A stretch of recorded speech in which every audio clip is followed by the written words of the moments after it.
எல்லாருமே கோயிலுக்கு போனா, "என் வாழ்க்கை மாறுமா?" அப்படிங்கிறது தான் ஒரு ப்ரேயரா இருக்கும். ஒரு சின்ன கதை. ஒருத்தர் டெய்லி கோயிலுக்கு போறாரு. போய் அவர் பிரார்த்தனை வைக்கிறாரு. டெய்லி கடவுள்கிட்ட கேட்குறாரு, "என் வாழ்க்கை மாறாதா?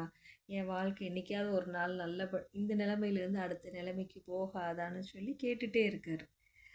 தொடர்ந்து அவரும் கிட்டத்தட்ட ஒரு 5 வருஷம், 6 வருஷம் கோயில்ல இதே பிரார்த்தனை தான் வச்சுட்ருக்காரு. ஒரு லெவலுக்கு மேல அவர்னால முடியல. அங்க இருக்க அர்ச்சகர்கிட்ட அந்த நாள் கோயிலுக்கு போம்போது, "நானும் தினமும் கோயிலுக்கு வரேன், தினமும் பிரார்த்தனை வைக்கிறேன். என்னோட லைஃப், என்னோட வாழ்க்கை மாறணும்னு. ஆனா எந்தவித சேஞ்சஸும் இல்ல. எந்தவித மாற்றமும் இல்லையே! எனக்கு மனசு விட்டுருச்சு. என்னால அத ஏத்துக்க முடியல." அப்படின்னு சொல்லி கேட்குறாரு. அதுக்கு அந்த அர்ச்சகர் சொன்னாரு, "விதை விதைத்த நாளே மரம் நிழல் குடுக்குமா?" அப்படின்னு சொல்லி கேட்குறாரு. அதாவது நம்ம விதைய மண்ணுல விதைச்சு தண்ணி ஊத்துன உடனே அது மரமாயி நமக்கு நிழல் குடுக்குமா? அப்படிங்கிறது மீனிங்.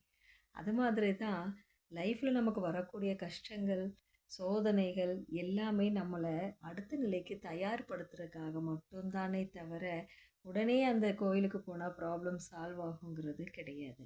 இன்னைக்கு ஒரு விஷயம் நடக்கலைங்கிறதுக்காக நமக்கு கடவுளோட அருள் இல்லையோ, நம்ம நினைக்கிறது தப்புங்கிறது கிடையாது.